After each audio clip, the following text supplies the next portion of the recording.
base essa lição, fala sobre Cristo. Diz que Cristo percorria todas as cidades. Primeira coisa desse texto é que Cristo percorria. Primeira coisa que esse texto ensina, que é necessário se colocar em movimento e ir para um determinado lugar. Primeira coisa que esse texto ensina, que não é 4 paredes, mas sair ao campo. Outra coisa que o texto ensina é a mensagem. Cristo ia de cidade em cidade, entrava nas sinagogas. O costume da sinagoga era sábado, então uma vez por semana, e ali ele ensinava e proclamava o reino. A mensagem é simples, é falar sobre o reino, é proclamar o reino. O ensinar é ensinar a respeito do reino. E aí Cristo faz uma observação: a seara é grande. A seara é o mundo todo. A seara são todos os países, ilhas, tribos, nações. A seara realmente é grande. E Cristo faz uma conclusão: os ceifeiros são poucos. Então rogue ao dono da seara. Cristo estava ensinando que tudo depende de Deus. Como pregarão se não forem enviados? É necessário que o dono da seara envie boas estratégias na proclamação da palavra. O autor aqui começa a revista dizendo assim, citando João capítulo 15, versículo 16: não fostes vós que me escolhestes a mim, pelo contrário, eu vos escolhi a vós outros, e vos designei para que vades e deis fruto, e o vosso fruto permaneça, a fim de que tudo quanto pedirdes ao Pai em meu nome, Ele vô-lo conceda. Juntando esse texto de João, capítulo 15, versículo 16, com o texto de Mateus, aqui Cristo está dando uma resposta. O autor da revista está dando uma resposta. Está dizendo assim: olha, o Senhor da seara, o dono da seara, escolheu alguém. Escolheu quem? Aqui no caso, os discípulos que Cristo estava se referindo, que eles haviam sido escolhidos por Cristo, e tem uma promessa muito importante aqui: eu vos nomeei para que deis fruto. Cristo nos chamou para que nós venhamos a produzir frutos. E olha que esse texto aqui te dá uma garantia. Ele te faz uma promessa com uma garantia. Eu te escolhi, te nomeei para que você vá e dê fruto e o vosso fruto permaneça. A nossa lição começa com uma garantia. A garantia é: Cristo te escolheu. Para quê? Para você ir e produzir fruto. Você vai dar fruto, você vai produzir. Cristo, certa vez, falando sobre uma parábola, ele disse de uma maneira bem simples: a árvore boa produz bom fruto. Não pode a árvore boa produzir mau fruto. Ela produz fruto e fruto bom. E aqui ele ainda diz mais: e o vosso fruto vai permanecer. Não será em vão. Dará um resultado. Trará um resultado. A introdução da nossa revista aqui, o autor, ele faz uma comparação entre religiões no mundo. Estudos estatísticos mostram que o islamismo é a religião que mais cresce no mundo. Se continuar assim, será a maior religião do planeta em 2070. Então aqui logo de introdução, o autor aqui da revista traz uma coisa que para nós é bombástico, né? Mas então quer dizer que a maior religião não será o cristianismo? Não será aqueles que professam e acreditam e ensinam sobre Cristo? Mas você voltando lá no começo do Evangelho, na igreja primitiva, a igreja primitiva enfrentou todas as religiões da época.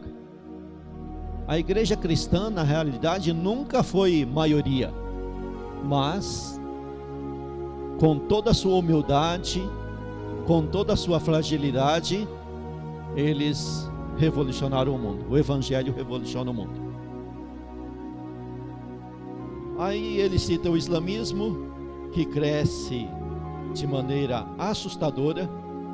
O hinduísmo também vem crescendo de modo relevante, enquanto o cristianismo, segundo estudos, apresenta a tendência de perder fiéis.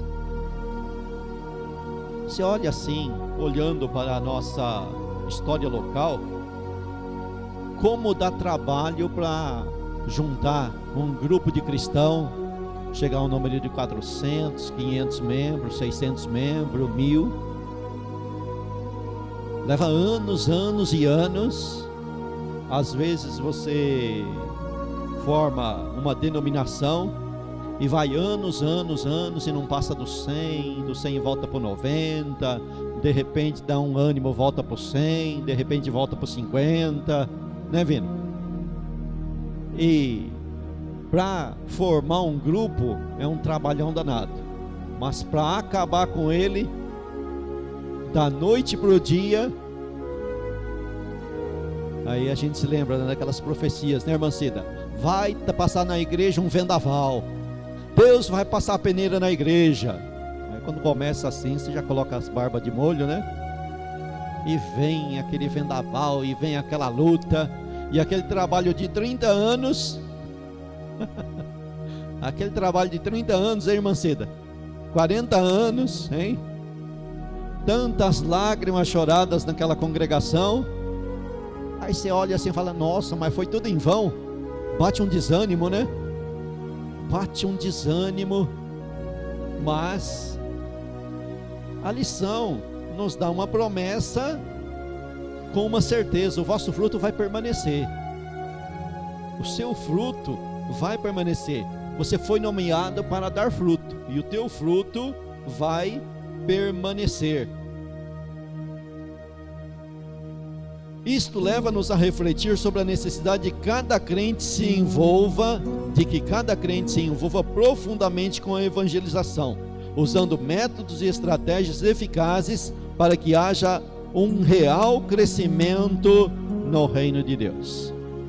Aqui é importante você se deter nessa palavra real crescimento, porque muitas das vezes se fala em crescimento, mas não existe um crescimento, existe um inchaço.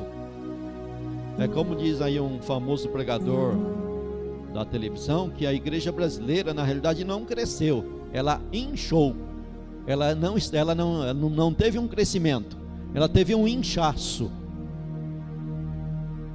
Voltando a 30, 40 anos atrás aí, você que é da velha guarda, para o camarada ser admitido na igreja, tinha que passar um processo bem mais rigoroso, né? Hoje não. Hoje o camarada é pegado a laço e trazido para dentro da igreja. Aí vem o problema, não tem, o cara nunca se converteu de verdade, né? Mas aqui o autor está falando que nós temos que ter estratégias eficazes, e não existe eficácia se não for dentro da palavra. Não adianta eu começar a querer fazer várias barganhas para se ganhar membro. Não adianta. Não tem negociação com a verdade. A verdade é a verdade, e eu não posso mudar Deus. É a pessoa que tem que mudar e não Deus mudar. É a pessoa que tem que mudar e não o evangelho. É a pessoa que tem que mudar e não a doutrina sã das escrituras. Então tem que ser um método eficaz, mas de acordo com a verdade das escrituras. Eu não posso negociar a verdade.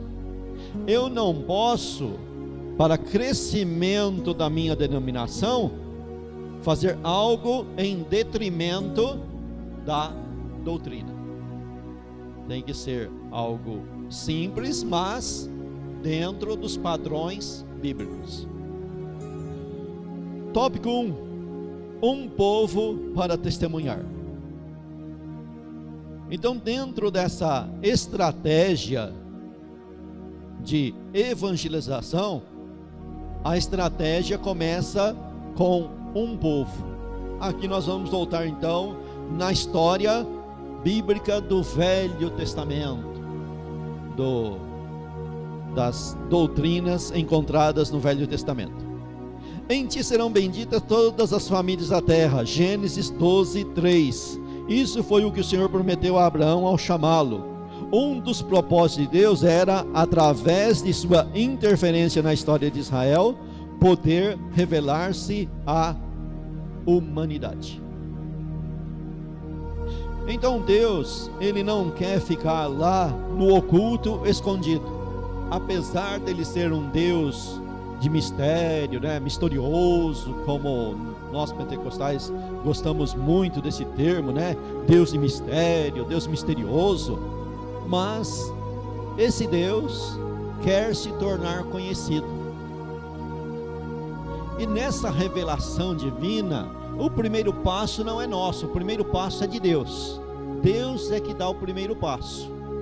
E dando o primeiro passo, Ele vai colocar as diretrizes pelas quais Ele vai se revelar. Para isso, Ele escolheu uma nação no passado. Só que essa nação não começou uma nação. Essa nação começou de um único homem e uma mulher. E a história, você sabe que essa mulher era estéril. Mas Ele chamou esse homem para, através desse homem, revelar o seu plano de salvação para a humanidade toda. Esse chamado de Abraão foi um chamado que aconteceu antes da lei dada para Moisés.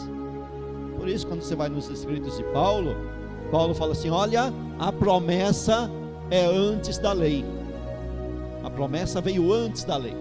Então Deus chamou Abraão e fez uma promessa para Abraão: sai da tua terra e da tua parentela e vai para uma terra que eu te mostrarei, e em ti serão benditas todas as nações. Estava sendo falado para Abraão: Abraão, eu tenho um plano contigo, mas o plano que eu tenho contigo não é só com você.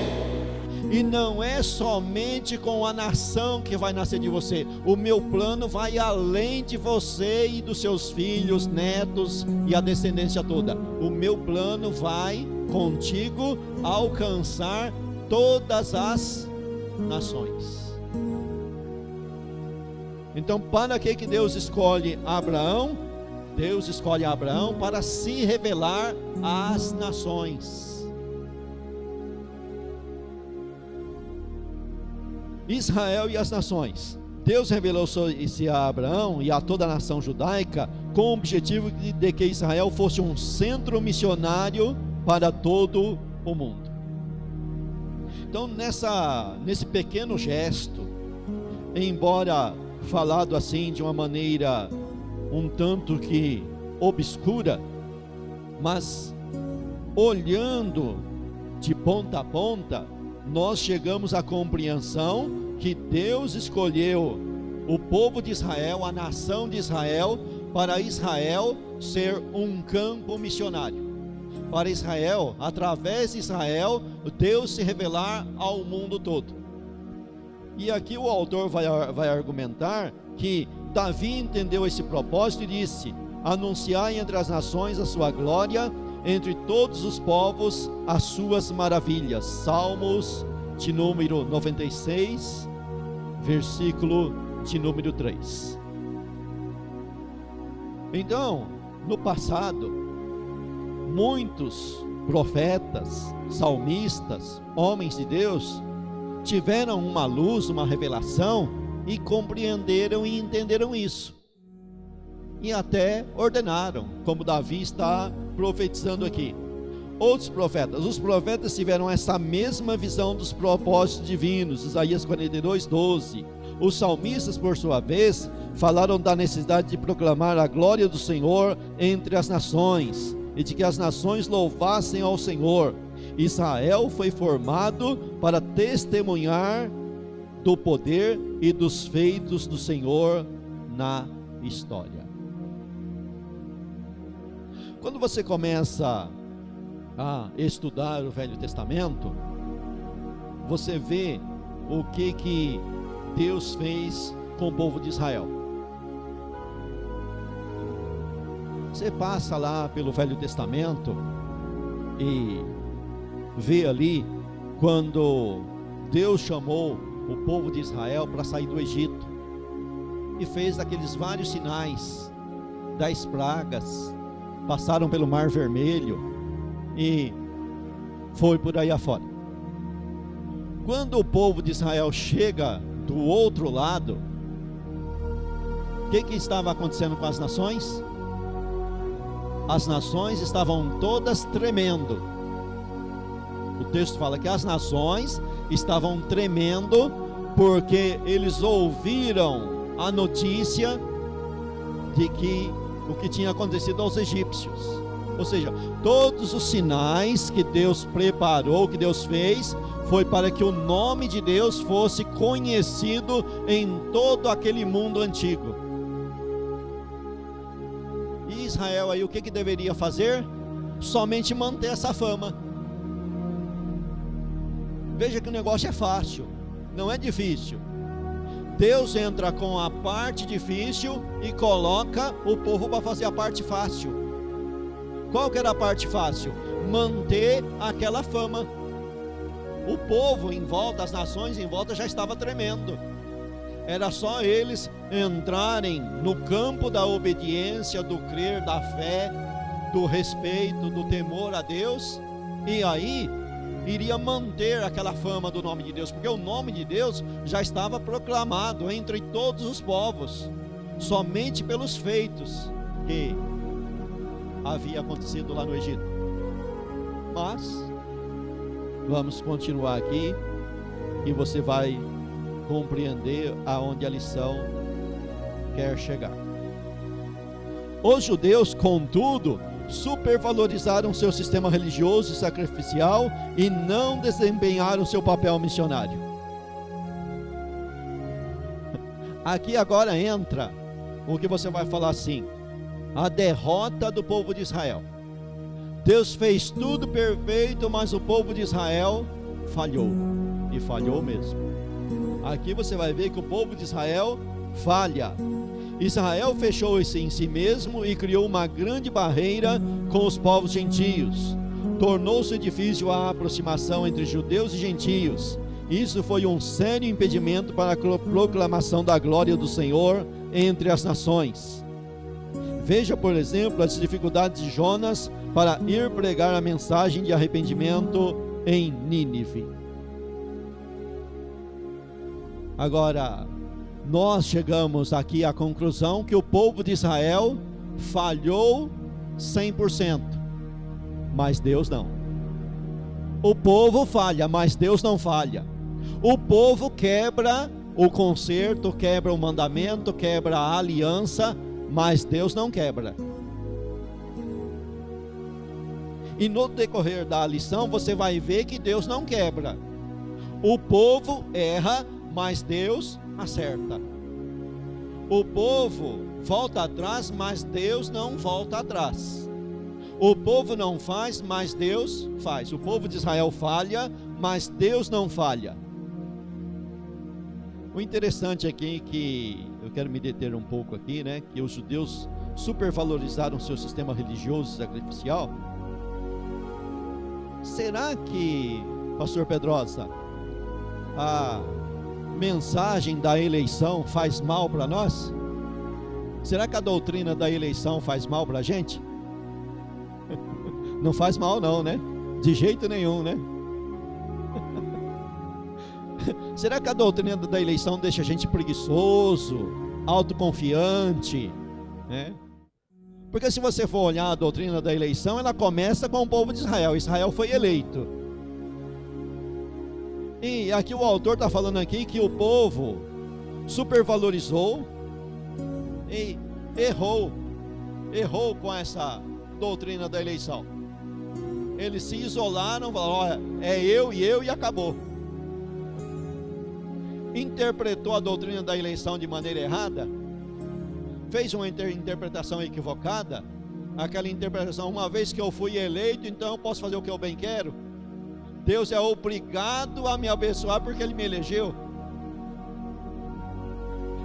Existem muitas interpretações errôneas de uma verdade. O povo pegou a lei de Moisés, e em certo sentido a lei de Moisés fazia uma separação, mas eles não entenderam como Paulo entendeu, que tinha que voltar lá em Abraão e colocar as coisas no devido lugar, sabe? Que a lei era uma coisa temporária, que na realidade a promessa era de evangelização do mundo inteiro, mas eles não compreenderam nada, se orgulharam da sua posição. Sabe o camarada que se torna orgulhoso da sua posição? Ao invés de pegar a doutrina da eleição e falar, puxa, eu não presto para nada, mas Deus me elegeu um camarada que não presta para nada, mas Deus me amou, agora eu vou procurar pagar esse amor de Deus com amor de Deus com amor. Não que eu vou conseguir pagar, mas eu preciso amar esse Deus que me elegeu. Foi o erro que o povo de Israel caiu. O povo de Israel se orgulhou da sua eleição. Em vez de se gloriar em Deus, olhou para a posição e se gloriou da posição e se orgulhou da posição. E nós não podemos cair no mesmo erro. Embora você vai ver que no decorrer da história, a igreja vai cair no mesmo erro também do povo de Israel. Não tem diferença. Mas, assim como Deus é fiel com Israel, Ele é fiel com a igreja também. Essa barreira entre judeus e gentios perdurou muito e pode ser sentida ao se estudar o Novo Testamento. Muitos textos são destinados a provar que em Cristo foram desfeitas todas as barreiras entre os gentios e os judeus, e ambos os povos são um só em Cristo. Veja a carta aos Efésios, veja o concílio de Jerusalém em Atos capítulo 15. Então, essa dificuldade do povo de Israel em colocar em prática a vontade de Deus, quando o evangelho começou a ser pregado, não somente os sacerdotes estavam proibindo, a própria igreja primitiva também entrou com proibições. Não pela igreja em si, mas os falsos que entraram no meio dela procuraram proibir a proclamação do evangelho no mundo todo.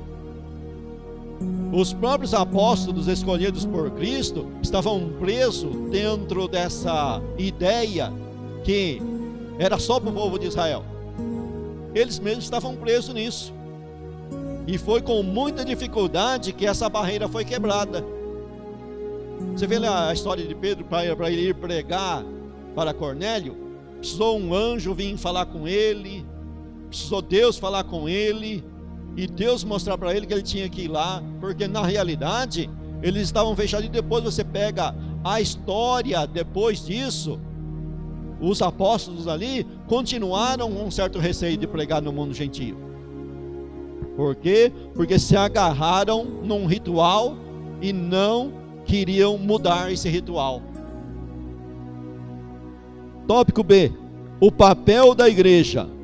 Como Israel falhou no desempenho de sua função missionária, essa tarefa foi dada à igreja. Então, Israel falhou, mas Deus não falha. Você tem que chegar a concordar com esse ensinamento que Israel falhou. Mas ao mesmo tempo que Israel falhou, Deus não falha. Sabe por que Deus não falha? A promessa de Deus era fazer isso através de um povo, e esse povo era o povo de Israel. O povo faz tudo ao contrário, mas Deus faz de maneira certa. Deus pega esse povo de Israel e traz o evangelho através do povo de Israel. começa com Cristo. Cristo é judeu, nasceu da descendência de Abraão. Cristo é judeu. Todos os apóstolos escolhidos por Cristo são o quê? Judeu. Está vendo que o povo de Israel falha 100%, mas Deus mantém a sua palavra? Deus não volta a sua palavra atrás. Eu falei que o povo quebrou o concerto, quebrou a aliança, mas Deus não quebrou. Deus levanta de dentro da nação de Israel o próprio Cristo, que é da descendência de Davi. Levanta todos os apóstolos, que são todos descendentes de Abraão, e evangeliza o mundo de então, daquela época, através de judeus. Porque o evangelho partiu de Jerusalém.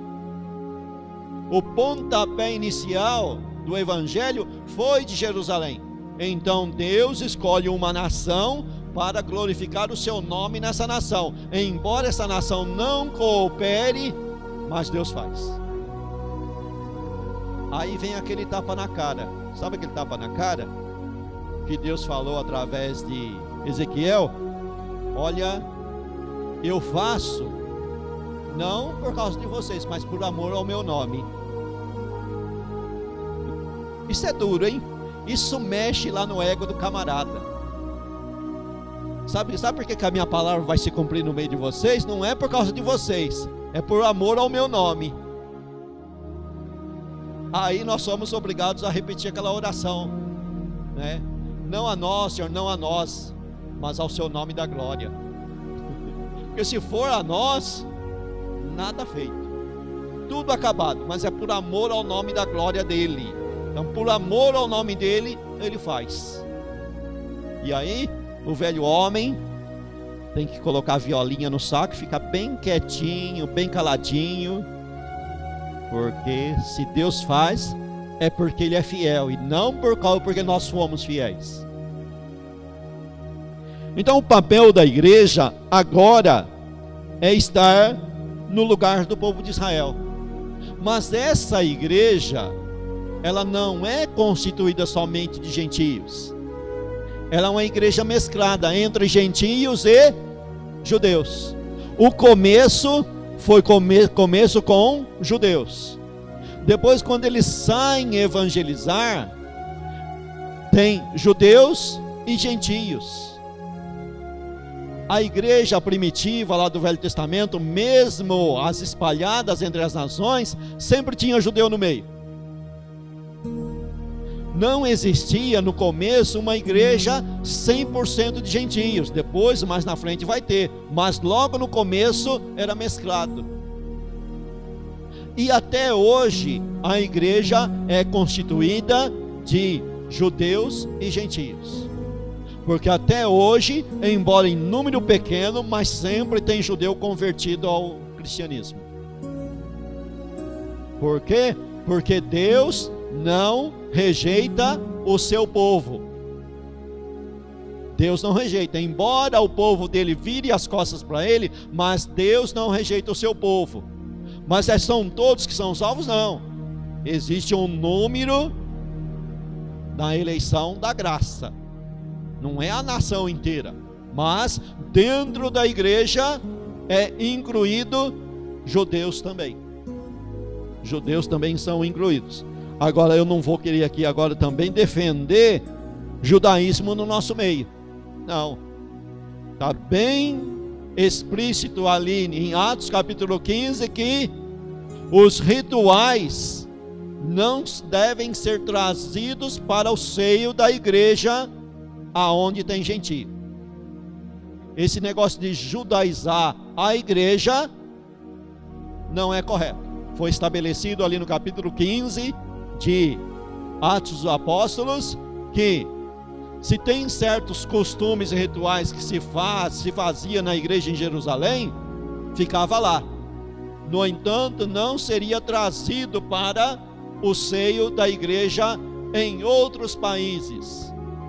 Aqui entra uma coisa muito importante, que quando nós vamos evangelizar, não devemos levar os nossos costumes do lugar. Costume é costume, rituais são rituais. Fique lá. Quando vai para outra nação, é uma outra história. Não se leva o ritual, não se leva aquele costume local, tá? Tanto Jesus como os apóstolos deram um grande ênfase à questão da proclamação da palavra como meio para a expansão do reino de Deus. A convocar os 12 apóstolos para o trabalho, Jesus disse que sua missão básica era anunciar a chegada do reino de Deus. Mateus capítulo 10, versículo 7.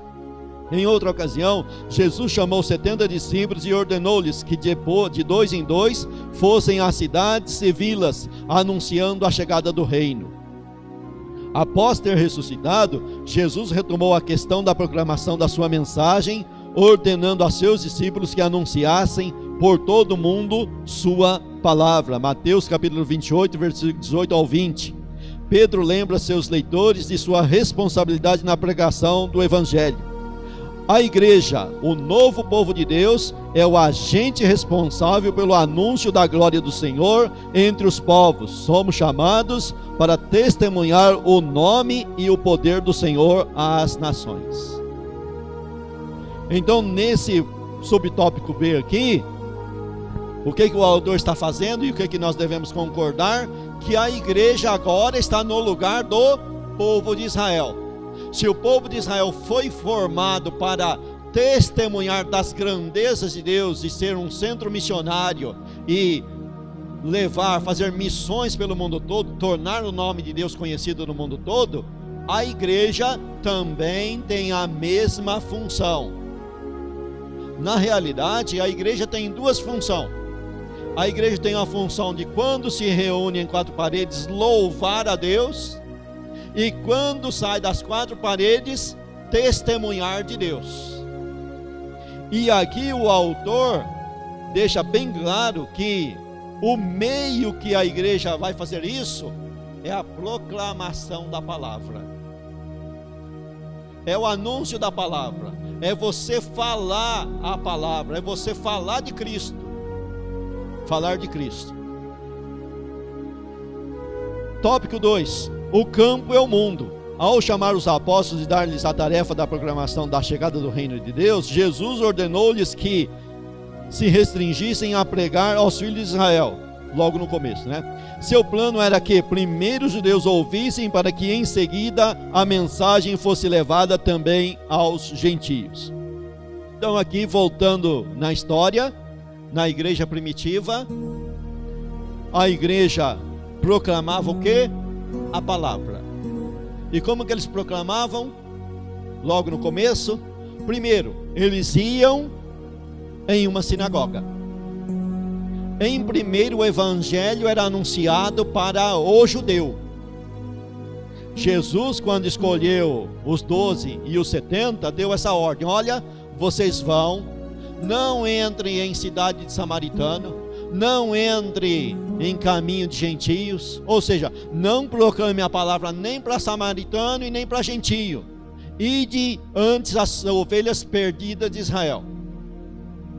Então o evangelho primeiro, lá no começo, foi pregado para o judeu. O judeu recebeu primeiro a mensagem. Era essa a ordem. E quando Paulo e os missionários saíram pregando, eles seguiram o mesmo exemplo. Em primeiro, ele entrava na sinagoga, proclamava a mensagem do evangelho na sinagoga onde estava cheio de judeu, e quando o judeu rejeitava, aí eles saíam para pregar para o gentio. Foi assim no começo, e depois mudou um pouquinho. Depois Jesus deixou claro que outros grupos precisavam ouvir a pregação. Ele mesmo evangelizou uma mulher samaritana. Olha só o que Cristo fez. Deus, ele tem uma palavra dada a Abraão, dada ao povo de Israel, e Deus não quebra a sua palavra. Então Deus respeita a sua palavra nos mínimos detalhes. Em primeiro ele pregava para o judeu, depois pregava para o gentio. Então é através da rejeição do judeu que o evangelho chega para nós. O judeu primeiro rejeita, para depois o evangelho chegar para nós. Mas mesmo na vida de Cristo, Cristo ensinou para os discípulos, por maneiras práticas, que o evangelho chegaria para o gentio também. Aqui o autor dá o exemplo da mulher samaritana. Quando Cristo prega para a mulher samaritana, Cristo estava dizendo para eles: olha, vai chegar o momento que vocês vão ter que deixar de pregar somente para o judeu e pregar também no mundo todo. Então o nosso campo é o mundo inteiro. O nosso campo não é quatro paredes, sabe? Não é para a gente ficar aqui dentro da igreja brigando por cargo, brigando por posição, querendo mostrar para A e B que nós somos mais do que A e B, ou o meu grupo é melhor do que o grupo tal. Olha, a minha sociedade é melhor que a sociedade tal. Não, não é nada disso não. Fica aqui exibindo, né? Olha, eu vou orar para Deus abençoar esse culto, porque esse culto, olha, esse culto tem o pregador que eu quero. Aí eu vou orar. Aí no outro, nem ora e nem está aí. E fala, nem vou. Não, não é dessa maneira. Não é assim. Temos que aprender aqui. Aí ele fala, nós não podemos ter uma visão estreita das necessidades missionárias mundiais. Se todos enxergarem apenas o local onde vivem, como o cristianismo irá expandir-se, também não devemos olhar só para os lugares mais distantes, sem nada a fazer pelos que estão mais próximos a nós. É preciso uma visão equilibrada. É necessário fazer missão local e missão transcultural. A igreja precisa estar envolvido em todos os campos de batalha. Os cristãos do primeiro século tinham uma ampla visão quanto ao evangelismo e às missões. Aí você pega lá, Filipe. Filipe é um exemplo de diácono evangelista. Às vezes você fica em dúvida, ele era diácono ou era evangelista? Ele era os dois, viu? Porque a palavra diácono simplesmente significa servo. E evangelista é aquele que prega o evangelho. Sabe que hoje nós ficamos presos à nomenclatura? Damos muito valor a nomes. E quando você vai na origem do nome, o nome em si não tinha valor de nada não. Diácono, servo, escravo. Você acha que naquele tempo tinha gente brigando para dizer que era escravo?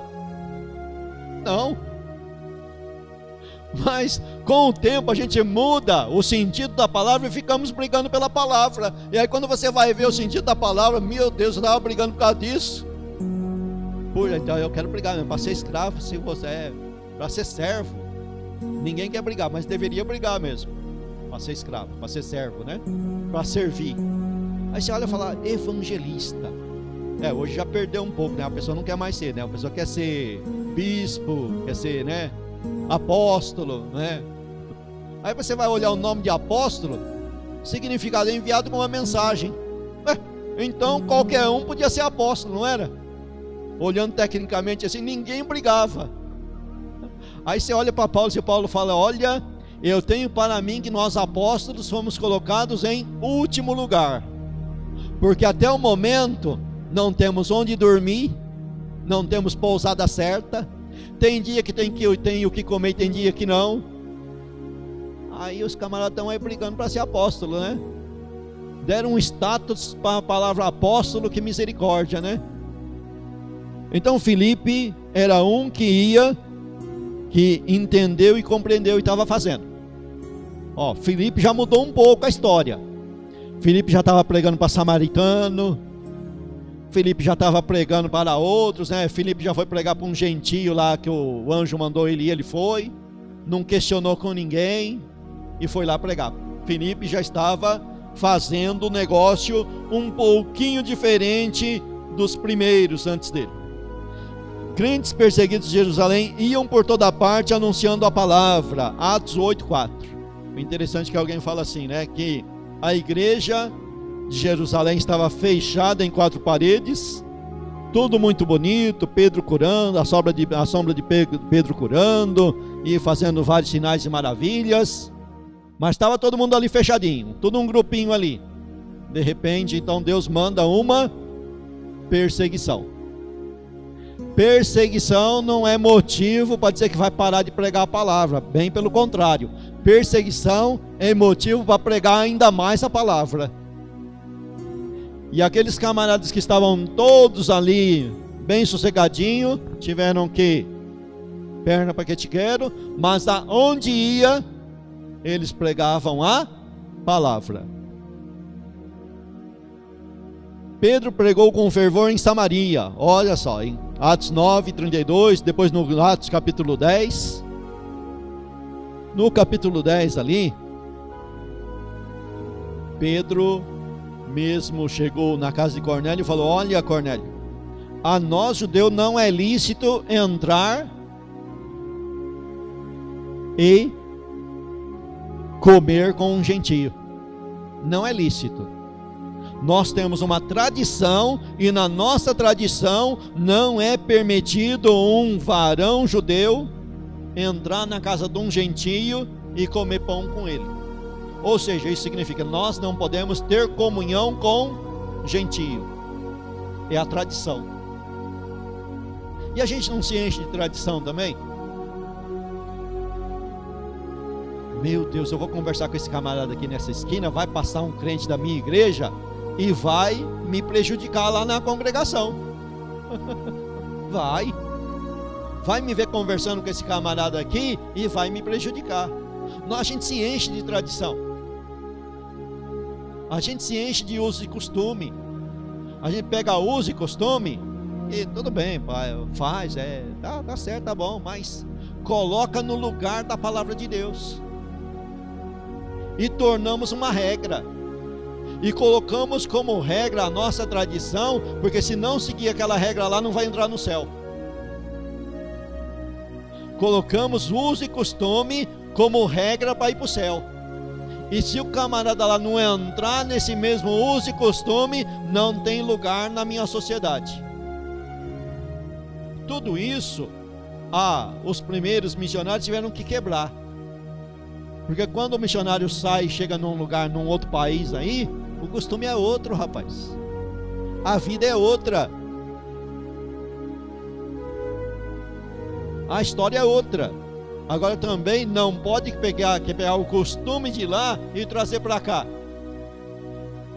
Pessoal, o camarada vai lá pregar para os índios têm aquele costume, agora vai trazer o costume do índio para cá?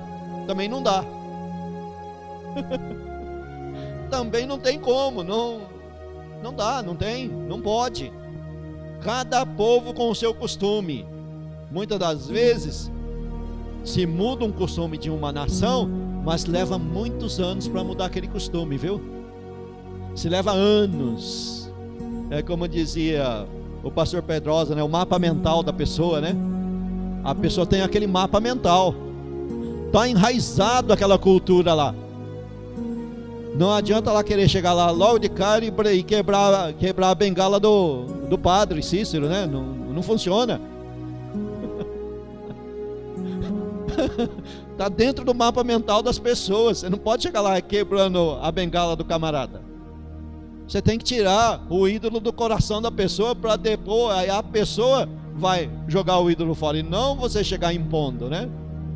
E vai por aí afora. Aí ele fala de Paulo também. E o Paulo usou o mesmo costume de Cristo. Primeiro ele chegava na sinagoga, pregava na sinagoga, depois ele pregava para os gentios. E foi por aí afora, até o mundo de então ser evangelizado. Tópico 3.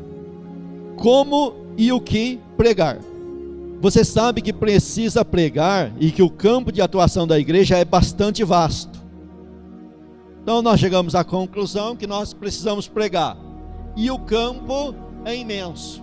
Eu não preciso brigar com ninguém para pregar o evangelho. Eu simplesmente preciso me colocar na posição e ir pregar. Mas aí vem uma pergunta: o que pregar? É necessário preparo para a tarefa da evangelização. Vejamos alguns aspectos importantes. Porém, não basta a boa vontade. Tem que saber o que vai pregar. Qual é a mensagem? O evangelho é simples. Nós é que complicamos. Pregar o evangelho é pegar essa lição do começo. A lição começou com Abraão, com o povo de Israel. O evangelho não é nada inventado. No evangelho não existe nada de novo. Não existe novidade no evangelho.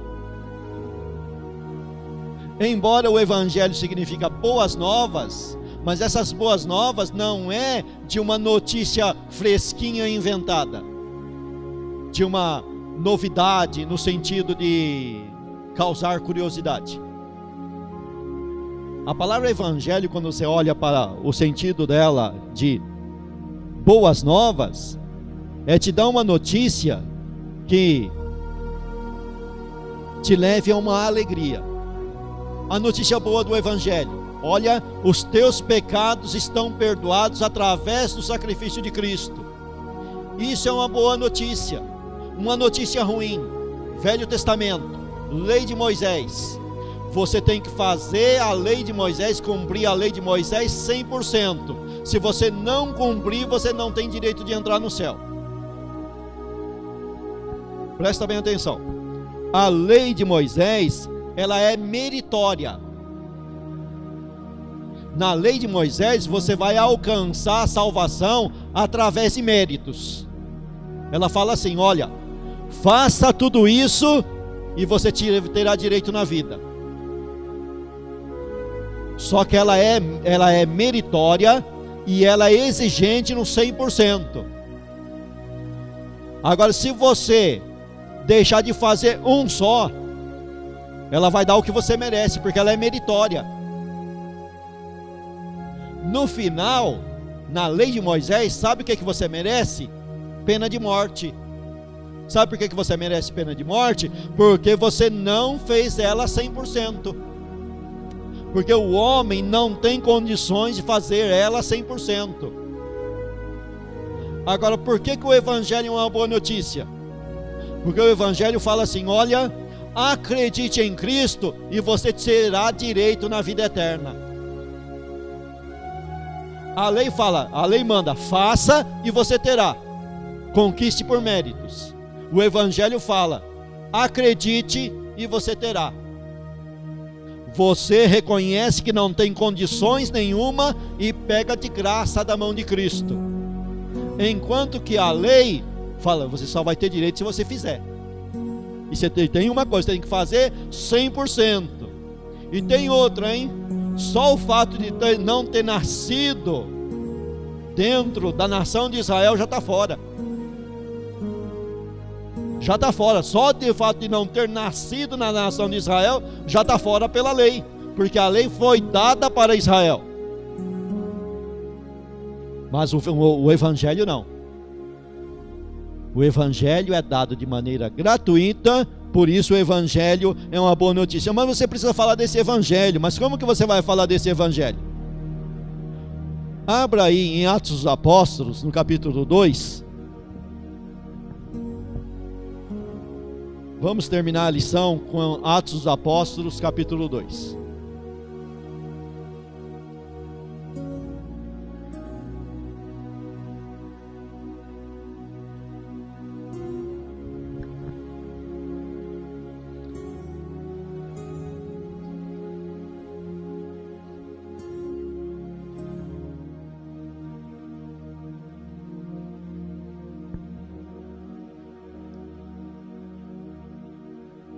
Abriram em Atos dos Apóstolos, capítulo 2, versículo de número 15. Aqui nós temos o discurso de Pedro por ocasião do derramamento do Espírito Santo. Se você quiser aprender realmente o que se deve pregar na evangelização, você deve se tornar um conhecedor de Atos dos Apóstolos, porque aqui tem um modelo de pregação, tem um modelo de mensagem, tem a cartilha de mensagem a ser anunciada. Pedro começa o discurso dele diante daquelas pessoas que estavam lá, dizendo assim: esses homens não estão embriagados como vós pensais, sendo esta a terceira hora do dia. Presta bem atenção como que Pedro começa o seu discurso. Pedro tinha sido convidado para pregar? Não. Ninguém tinha feito nenhum convite para ele pregar. Como que era o auditório dele? O auditório dele estava mais para um tribunal do que para um auditório, porque as pessoas tinham uns atônitos, maravilhados, e tinham outros zombando. Então ele se levanta como que alguém se defendendo, alguém que estava sendo acusado. E se você olhar todos os discursos aqui de Atos dos Apóstolos, a maioria foi feito dessa maneira. Pedro se levanta diante do Sinédrio. O que estava acontecendo no Sinédrio? Ele estava sendo acusado. É sempre diante de uma acusação que ele se levanta. Na maioria das vezes é assim. Só não foi assim na casa de Cornélio. Na casa de Cornélio ele foi convidado, mas quando ele voltou da casa de Cornélio, ele teve que enfrentar um tribunal, que eram os irmãos que ficaram lá em Jerusalém. Já estava todo mundo sabendo da notícia: você entrou na casa de um gentio. Não foi assim? Então, muitas das vezes, na maioria das vezes, você vai ser levado a falar da palavra diante de um clima assim, que as pessoas estão te julgando. Você viu lá, o bispo fulano tal lá, vixe, saiu com a mulher não sei de quem. É sempre assim, não é? É sempre assim. Geralmente é assim, é sempre diante de acusação. E aí ele vai dizer assim, mas isso é o que foi dito pelo profeta Joel. Olha só, Pedro, o que Pedro faz? Pedro pega o Velho Testamento para pregar o Evangelho. Isso daí é conhecimento do passado, não tem nada novo no Evangelho. Qual que é o pano de fundo da mensagem de Pedro? O Velho Testamento. É o Velho Testamento, é o pano de fundo da mensagem. Veja que Pedro e os demais apóstolos são chamados indoutos. Você olha para essa palavra indouto, essa palavra não parece feia para você, vai ouvindo? Não parece uma palavra pesada, indouto? Não é uma palavra assim que nós traduzimos assim como falta de conhecimento, ignorância, sem cultura. Dá esse sentido para nós, né? Mas não é esse sentido, porque Pedro não era ignorante acerca do Velho Testamento. Não tem judeu, ainda mais naquela época, que seria ignorante acerca do Velho Testamento. Eles aprendiam por tradição todos os sábados sobre o Velho Testamento. Desde criança, ele era levado a conhecer sobre o Velho Testamento. Então não tinha dificuldade nenhuma de Pedro voltar lá no Velho Testamento e pegar o Velho Testamento para se defender. Olha, ele começa a sua defesa usando uma profecia do Velho Testamento. Todos os apóstolos pregavam tendo como pano de fundo o Velho Testamento. Eram profundos conhecedores do Velho Testamento. Então o Evangelho não é algo novo, não é algo inventado, não é algo que eles estavam inventando no momento. A pregação dos apóstolos ali é o começo dessa lição. Voltar lá na história de Abraão, pega o discurso de Estevão. Vocês já leram o discurso de Estevão? Ele dá uma aula de história, não dá? Ele começa lá em Abraão e vai, mais de 500 anos de história, com um poder de síntese muito grande, de resumo muito grande. Ele dá uma aula de história para todo mundo até chegar em Cristo. Só parou porque foi apedrejado, senão ele estava até hoje contando a história. É a história. É pegar algo que é uma história verdadeira e repetir essa história, nada mais do que isso. Mas os judeus já não eram conhecedores de tudo isso daí. Sabe qual que é a diferença? O Espírito Santo. Porque eles estavam falando para um público que conhecia isso aí decor e salteado. Mas eles conheciam de memorização de mente. O Espírito Santo não estava agindo lá. Mas na vida desses apóstolos de Estevão, o Espírito Santo estava agindo. E quando o Espírito Santo age, é ele que dá vida para a mensagem. Ele pega uma história de 5.000 anos atrás e faz ter efeito hoje. É o Espírito Santo. Então eles não inventam nada. Eles simplesmente citam as coisas do Velho Testamento. E aí ele vai dizer, olha, nos últimos dias tal, e ele vai dizer, e outra coisa também, né, o versículo 20, o sol se converterá em trevas e a lua em sangue antes de chegar o grande e glorioso dia do Senhor. Olha outro tema aqui da mensagem, julgamento final, juízo final. Era o tema da igreja primitiva. Pegar a história e dizer, vai ter o dia do julgamento, vai ter o dia do acerto de contas, vai ter o dia que Deus vai pedir conta de você. É uma mensagem simples, mas Cristo está aqui porque Ele já pagou a conta sua, Ele pagou a tua conta, e vai por aí afora.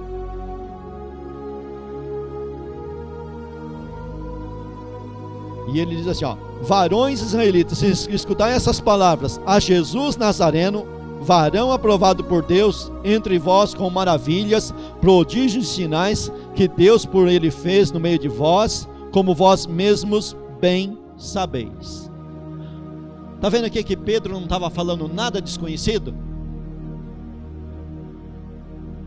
Pregar o evangelho, voltando no começo da lição. O povo de Israel, quando entrou na terra prometida, era somente para manter acesa a memória. Tudo que Deus tinha feito no Egito, as nações em volta já tudo sabia, estava tudo tremendo. O povo de Israel somente ia manter a memória do que Deus tinha feito, através da obediência do povo, através da adoração, e eles iam manter essa história conhecida. Pedro está fazendo a mesma coisa aqui. Pedro está se dirigindo a um povo que tinha visto do que Cristo tinha feito, o que tinha acontecido com Cristo. Ele estava apenas relembrando o que Cristo tinha feito há no mínimo 3 anos atrás. Ele estava apenas relembrando, mais nada do que isso. Ou seja, ele começa no Velho Testamento como pano de fundo e agora traz a pessoa de Cristo. Falar do Evangelho é falar da pessoa de Cristo, o que Cristo fez. Cristo fez isso, Cristo fez aquilo, Cristo morreu na cruz do Calvário. Olha só, é isso que Pedro está fazendo. Pedro simplesmente pega a história e introduz a história a Cristo. Quando Filipe foi pregar para o eunuco, o que ele fez? Ele pegou a história, a profecia de Isaías, falou a profecia de Isaías e anunciou Cristo dentro daquela profecia. Somente isso, mais nada disso. A mensagem é simples, a mensagem é básica, é simples. Uma coisa importante aqui que a revista fala aqui, é que quando nós formos pregar o conteúdo de nossa mensagem, discute-se muito sobre o que vamos falar ao evangelizarmos. Nossa mensagem tem que ser simples, uma linguagem clara, para que possa ser entendida por aqueles que estamos evangelizando. Não vamos pregar doutrinas em nossas igrejas, nem nossos costumes. Não vamos falar em expiação, regeneração ou outros termos que são difíceis de serem entendidos. Tem uma lição anterior a essa, que fala sobre esses assuntos, e é colocado no assunto de discipulado. Em um discipulado é outra coisa. Você começa a falar desses assuntos. Na evangelização, não. Na evangelização, eu não vou ficar levando termos teológicos. Falar doutrina de regeneração, novo nascimento. Isso se faz na escola dominical, isso se faz no discipulado, quando a pessoa então começa a vir para a igreja e você fica sendo um tutor dela, aí você vai começar a falar desses assuntos para ela. Mas na evangelização não. Na evangelização, o que Pedro fazia? Apenas anunciava a Cristo. Um tema recorrente de todas as mensagens dos apóstolos aqui em Atos dos Apóstolos é ressurreição. Não dá tempo da gente ler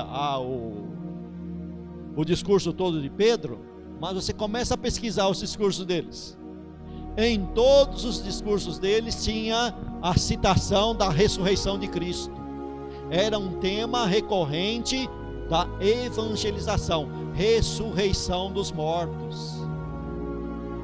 Quando Paulo chegou em Atenas, que ele pregou, aí ele citou a ressurreição, e os caras falaram: sobre esse assunto a gente quer ouvir de novo. Sobre esse assunto você pode voltar aqui que nós queremos ouvir de novo. Ressurreição dos mortos é um tema recorrente, né? Cristo, perdão de pecados, arrependimento. Você pode ler aqui que Pedro fala: olha, arrependei-vos. Então os homens perguntam para ele: e a gente, o que a gente faz agora? Cada um de vocês se arrependam e sejam batizados. Arrependimento é o começo do evangelho, arrependimento. Quando Cristo começou a pregar o evangelho, o que ele pregava? Arrependei-vos. Que era a mesma pregação de João Batista: arrependei-vos. Arrependimento é uma mensagem que é o começo do evangelho e que deve ser para a vida toda daquele que se converte. Porque a gente tem que se arrepender todo dia, viu? Se tem uma coisa que tem que ser diária, é arrependimento. A doutrina da regeneração é uma vez só, nasceu de novo. Mas arrependimento é todo dia. Coisa difícil, né? É coisa dura. Os camaradas não se arrependem. O camarada faz as coisas contra você, encontra você na rua e com a maior cara de pau ainda te dá um beijo como se não tivesse acontecido nada, não fez nada contra você. É a maior cara de pau. Tá igual aquela história mundana, né? O camarada foi numa balada, num baile da bagunça, e chegou lá o malandrão do baile, lá o dono do baile, pisou no pé dele. Pisou no pé dele e falou para ele assim: você não vai pedir desculpa para mim não? O negócio no meio dos crentes está assim, viu? O camarada dá um chute na sua canela e você tem que ir lá e pedir perdão para ele. Senão, você vai ser fulminado. O tacho está te esperando lá no inferno, se você não pedir perdão. Ele que deu o chute na sua canela e você que tem que pedir perdão para ele. O negócio está feio. Rapaz, sabe o que é? O camarada nunca se arrependeu na vida. Essa que é a realidade. É como diz o outro: o camarada nunca nasceu de novo, né? O negócio está assim. E a mensagem de arrependimento é uma mensagem central do Novo Testamento. Aí ele fala no tópico 1 aqui: sair às ruas, o uso de um bom material evangelístico. Se um culto vai ser realizado em local público, aqueles que proclamaram o evento devem preocupar-se para que sejam feito melhor. Instrumentos e equipamentos. Quanto a culto ao ar livre, hoje em dia não são todos os municípios que você pode fazer. Pelo menos aqui pela nossa região é proibido. Você tem que pegar autorização da prefeitura, né? É proibido. Mas se é proibido de um jeito, a gente faz de outro. Porque afinal de contas, se os apóstolos estivessem esperando a autorização das autoridades para pregar o evangelho, estava até hoje esperando, viu? Porque as autoridades políticas da época não autorizavam, e a religiosa muito menos. Qual que era a ordem das autoridades da época?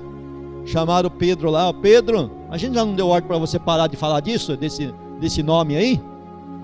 A gente já não te ordenou isso? Vocês deram ordem sim, mas a gente não vai parar. A gente não vai parar, sabe por quê? É melhor obedecer a Deus do que obedecer os homens. Então, quando as autoridades, tanto as políticas como as religiosas, vêm e nos proíbem de falar do nome de Cristo, nós não vamos parar. Arruma-se outro método. Não pode mais com culto ao ar livre, a gente faz de outro jeito. Nós vamos fazer de outro jeito, de outra maneira, mas sempre procurando o melhor, a melhor maneira de se fazer. E a melhor maneira é pregar a palavra, é falar simplesmente a palavra, não inventar nada além da palavra, a palavra que deve ser anunciada. O último tópico aqui, o uso dos meios de comunicação, internet, rádio, TV, etc. estão aí como meios de comunicação eficazes para a aplicação do Evangelho. Use as mídias sociais para levar luz. Quanto ao uso de TV e rádio, é um meio bastante caro, né? O custo é alto. É bom, mas o custo é muito alto. Muito alto. As redes sociais não custa nada para usar. É baratinho. Se você posta uma bagunça,